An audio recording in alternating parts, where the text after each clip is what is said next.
Assalamualaikum warahmatullahi wabarakatuh. Sahabat dimanapun berada, puasa yang kita lakukan ini tentu saja di samping merupakan bentuk ketaatan kita kepada Allah Subhanahu wa Ta'ala atas perintahnya.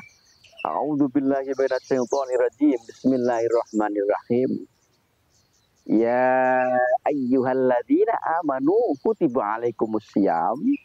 Kita patuh dan taat kepada Allah Subhanahu wa Ta'ala atas perintah puasa itu. Tentu puasa ini juga mengandung banyak fadilah. Di antara fadilah puasa adalah mendidik kita untuk menjadi manusia yang bisa berhati-hati. Kita dididik ketika puasa itu kita berhati-hati betul. Jangan sampai kita makan dan minum meskipun itu tidak sengaja. Berhati-hati kita menjaga puasa kita. Jangan sampai rusak. Karena mungkin omongan kita yang mengandung kebohongan kepada orang lain. Atau mungkin menghibah orang lain. Itu bisa merusak pahala puasa. Dan berhati-hati ini memang sangat penting di dalam agama kita. Bagian dari cara agar kita masuk ke dalam golongan orang-orang yang bertakwa kepada Allah Subhanahu wa Ta'ala. Sayyidina Umar bin Khattab radhiyallahu anhu suatu hari pernah bertanya kepada sahabat Ubay bin Ka'ab. Wahai Ubay, apa itu takwa? Sahabat Ubay bin Ka'ab menjawab, wahai Umar bin Khattab, pernahkah engkau melewati sebuah jalan yang penuh dengan duri? Dijawab, pernah. Apa yang kau lakukan?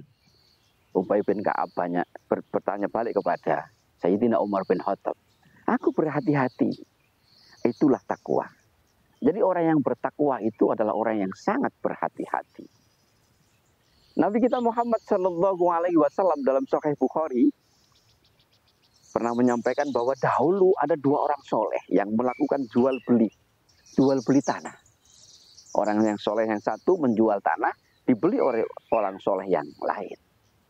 Ketika tanah itu sudah dijual dan dibeli oleh orang yang lain, dan tanah itu akan dimanfaatkan ternyata. Begitu ternyata di dalam tanah itu ada seguci, ada guci yang isinya emas. Nah, orang yang beli ini adalah orang yang soleh, yang hati-hati. Ia tidak serta-merta, wah ini rezekiku ini. Tidak begitu ya. Dia merasa bahwa aku hanya membeli sebidang tanah. Tidak membeli sekalian emas yang ada di dalamnya. Dan yang tentu ini adalah milik orang yang menjual tanah. Lalu ia menemui orang yang menjual tanah itu. Penjual tanah, pemilik tanah sebelumnya.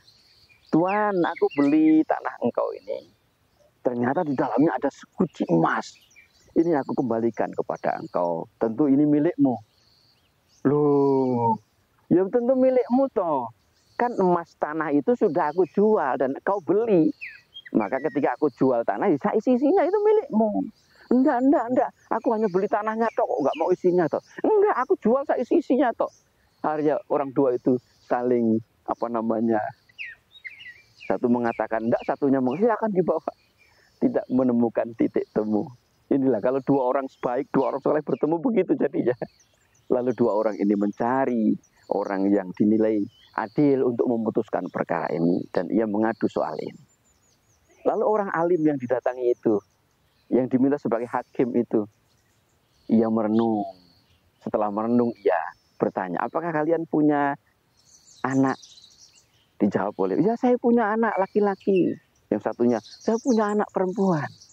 Apakah keduanya belum menikah? Belum.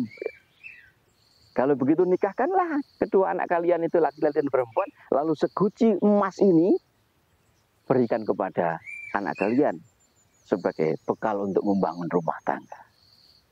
Sahabat dimanapun berada, orang yang berhati-hati akan senantiasa mendapatkan keberkahan dari Allah Subhanahu wa Ta'ala. Sebagaimana dua orang yang jual beli tadi yang sama-sama tidak mau seguci emas itu, akhirnya tidak kemana.